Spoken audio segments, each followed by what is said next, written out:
do Bocajar. Si lle chamas fillo de puta a un policía, seguramente tamén che doi ao cajar. Hai outros exemplos, por exemplo, non sei, Alberto Núñez Fijó, imos chamalo o señor Azul como a Reservoir Dogs. O señor Azul sube as pensións e gaña as eleccións outra vez, normal. O señor Azul non toca as pensións e gaña as eleccións.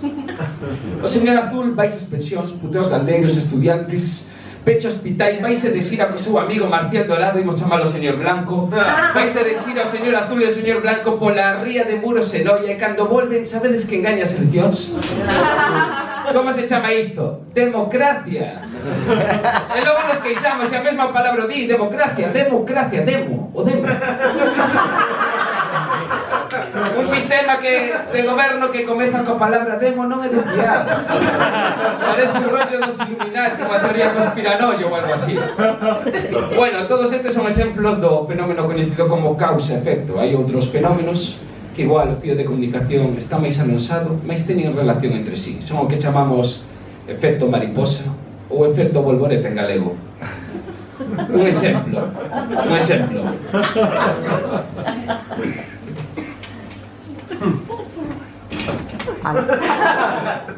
Xosé Neira Vilas. Xosé Neira Vilas publica no ano 1961 Memorias dun neno labrego. Causa. Ano 1989 cae o muro de Berlín. Efecto.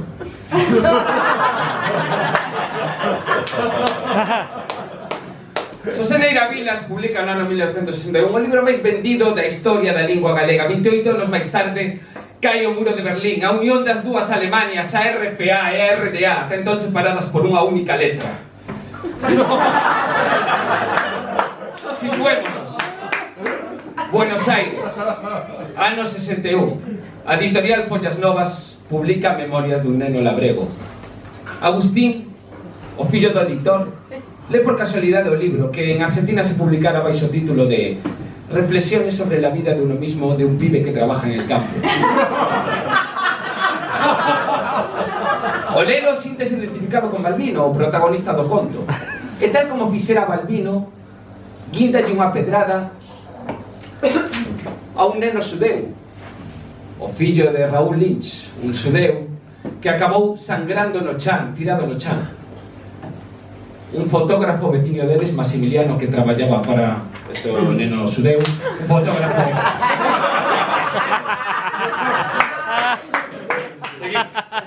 que traballaba para o diario Clarín, veciño dos dous, fotografía o momento, o rapaz sangrando no chan tirado, e o publica na contraportada do Clarín co titular Os restos do Holocausto, unha noticia sensacionalista. Anos máis tarde Roman Polanski usaría ese título para pasearse nunha nova peli que fixera Semilla del Diablo.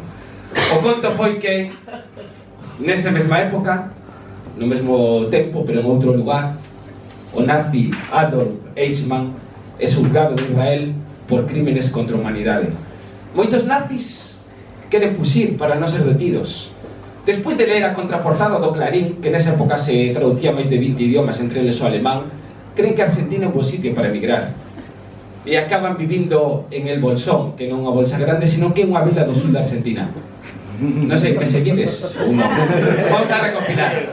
Porque Agustín leera Memorias dun neno labrego, lle tirara unha pedrada a un rapaz xudío que foi fotografiado po seu veciño Maximiliano, contraportado Clarín co titular Os restos do Holocausto, e provocou a chegada de nazis al Bolsón, provincia de Neuquén, Argentina. Ok. En El Bolsón vivía Luisa. Luisa era unha empresaria da zona. Bueno, empresaria, tiña un carrito de panchos, que non foi referencia a famosa banda de mariachis, senón que o nome que lle dan en Argentina os perritos calientes, caciños quentes. Luisa tiña... a chegada de nazis aumenta a demanda de panchos, porque todo o mundo sabe que os alemáns, e os nazis tamén por ser alemáns, son moito de salchichas. Entonces, Luisa, pensando no futuro, manda a súa filla Tamara, tiña unha filla que se chamaba Tamara, que era moi guapa, manda a Tamara a estudiar alemán a Europa. Concretamente a París. Porque Luisa non tiña cartos para manter a estancia de Tamara en Alemania, que era moi caro, e Luisa tiña unha tía que vivía en París. Era o ano 1968, as consecuencias foron dúas. Bueno, unha, como imaginaredes, Tamara nunca aprendeu alemán. Acabaría aprendendo francés. Non, tampouco é nada, non. O conto foi que Tamara contoulle a súa historia a un veciño de abaixo, que era estudiante da Sorbona. Este, indignado pola presencia de nazis en Argentina, saliu á rúa cos seus amigos universitarios a protestar, con lemas como que debaixo dos adoquíns había praia ou cousas polo estilo. A segunda consecuencia foi que Tamara lle costou a hoste integrarse. Vai pola rúa e chama a atención o póster de un grupo galego na capital. Eran los Tamara, sobre todo le chama a atención porque se chaman como ela. Eran los Tamara, o primer grupo español en tocar en París.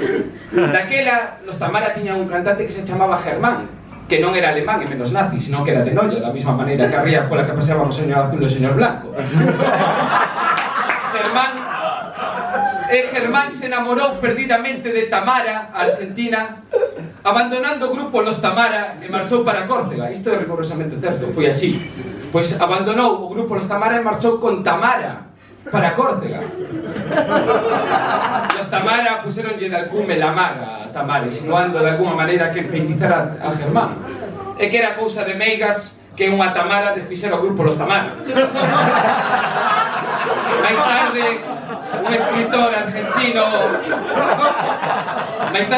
argentino afincado en París chamado Julio collería ese nome La Maga como protagonista dunha novela que se faría moi coñecida.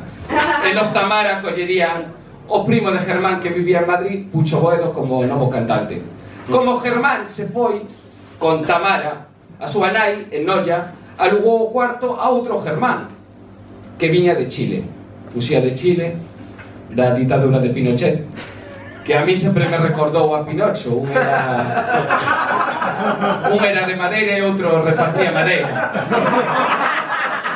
O rollo foi que era o ano 1973, para situarnos, que nesa época por Madrid poñen un gran fogo de artificio con tan mala sorte que mata o entón ministro de goberno Carrero Blanco. O conto foi que a nai de Germán cambiou un Germán que machara con Tamara e abandonara o grupo Los Tamara por outro Germán que non coñecía a Tamara e nunca escoitara na súa vida o grupo Los Tamara. Germán, imos a chamalo chileno polas posibles confusións co outro Germán, estivo traballando de mariñeiro ata o ano 1980 e se embarcou nun barco de muros do outro lado da ría chamado o John Lennon. Nese barco se a traballar a outro Germán e o patrón do barco non lle importou cambiar un Germán por outro. Os dous se chamaban igual e os dous eran estranxeiros, porque en Muros un de Noia estranxeiro. O John Lennon era un barco de Muros que se chamaba así porque o patrón do barco era moi fan dos Beatles. Tiña outros dous barcos que se chamaban o Paul McCartney e o George Harrison. E logo tiña un can que se chamaba Ringo. Pero máis en plan homenaxe, non como desprecio Beatles. Ringo era un can que ás 10 en punto da noite empezaba a ladrar, como se tivera un reloj interno. De feito, mandaban as crianzas a dormir cando Ringo ladraba. Era a sinal que tiñan en Muros. Entonces, era 1980 e o John Lennon estaba faenando no Gran Sol, de Gran Sole, Gran Linguado, en francés. O único que collían eran merluzas. Pero o John Lennon, cando botaba a rede, poñía pola megafonía, que tiña unha megafonía que valía máis co barco, poñía sempre Let It Be. Poñía Let It Be, que deixa estar. Como querendolle enviar unha mensaxe aos peixes, como que deixaran estar, que apoucaran, que xa non tiñan nada que facer, que non intentaran escapar, que se renderan, sabedes? De feito, cando sonaba Let It Be, o resto de barcos sabía que John Lennon estaba pescando, xa chegaban a él. Que era un pouco que lle pasaba a John Lennon na realidade. Entonces, era 8 de decembro de 1980 cando morre John Lennon en Nova York. E o patrón do barco estaba fundido. E puso a máis non dar Yellow Submarine. O chileno estaba na bodega, se asustou, pensou que era unha indirecta de Submarine, que quería fundir o barco, patrón. Entón, o chileno saliu á cuberta con tan mala sorte de que era un día entreguado e unha onda o levou. aquí se pode decir que o que matou a John Lennon matou o chileno tamén. Mais no fondo, Xosé Neira Vilas fora quen de matar o chileno 20 anos despois da publicación de Memorias de Nino Labrego. Era o terceiro morto galego nunha semana, nun barco galego. O terceiro. E os barcos galegos voltaron todos xuntos. Era a primeira vez que voltaban todos xuntos, como na procesión do Carmen, pero máis en plan reivindicativo, sabedes, así. Os barcos que traían os mortos viñan diante. Foi o fenómeno coñecido como os tres reis magos. Non tiña fotos do momento, eu puse unha foto dos reis magos.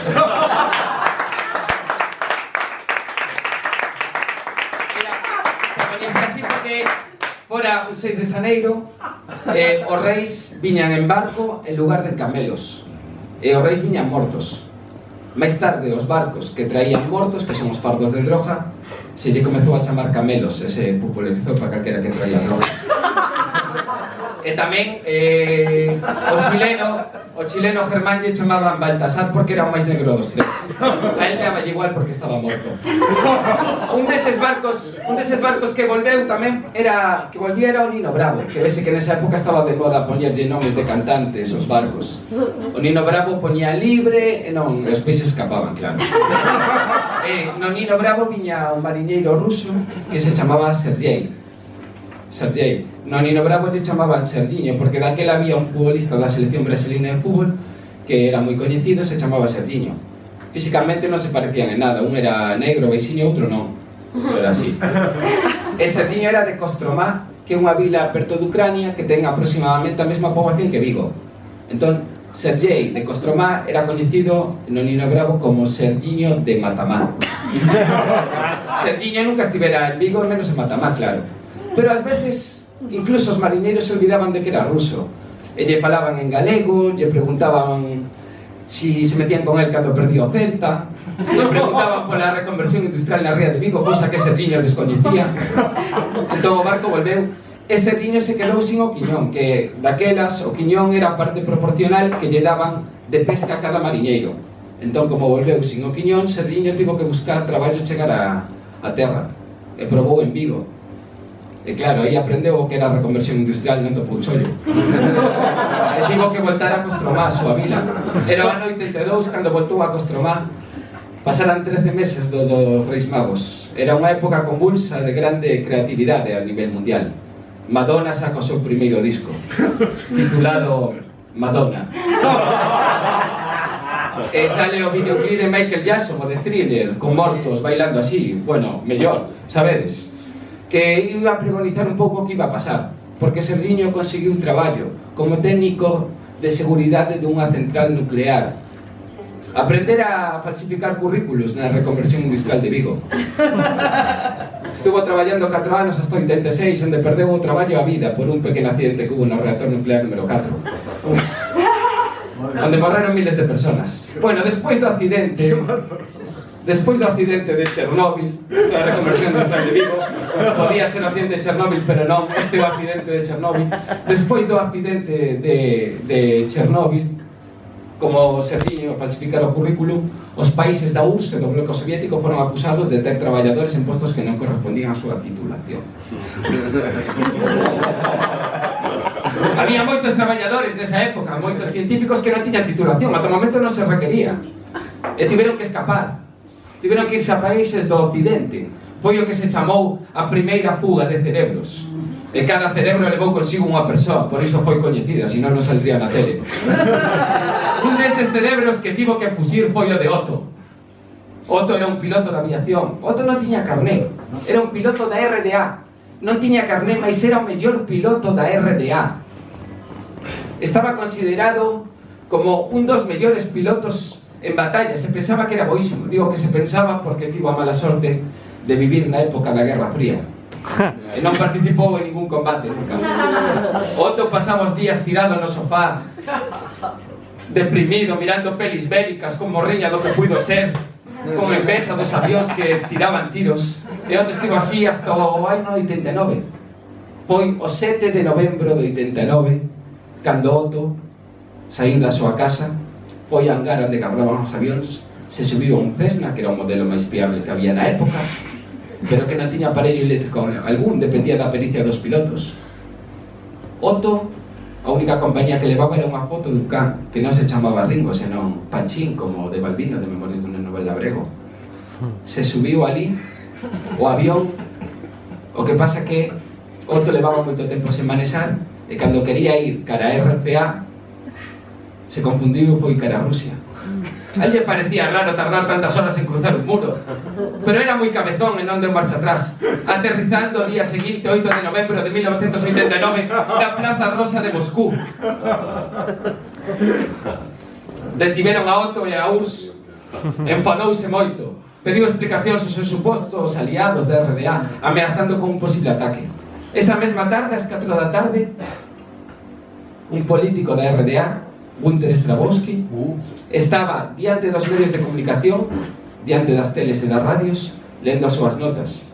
Contaronlle de Otto, se puso nervioso e derrogou o decreto que non che permitía sair da Alemania. Esa mesma noite se presentaron miles de alemáns no muro de Berlín. O día seguinte se comezou a derrubar o muro de Berlín.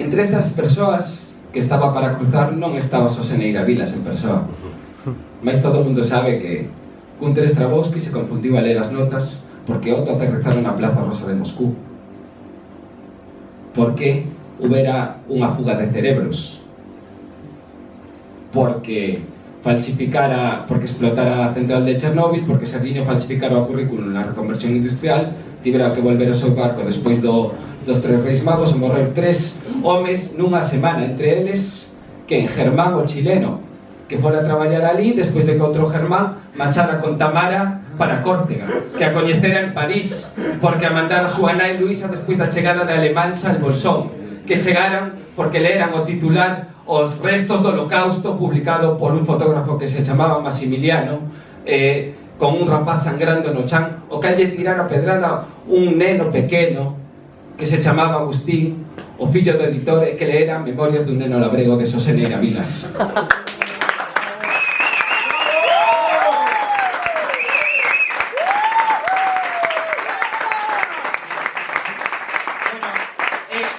Outro día contovos como a actuación dun payaso de cumpleanos en Bertamiráns provocou o 11S. Foron os talibáns.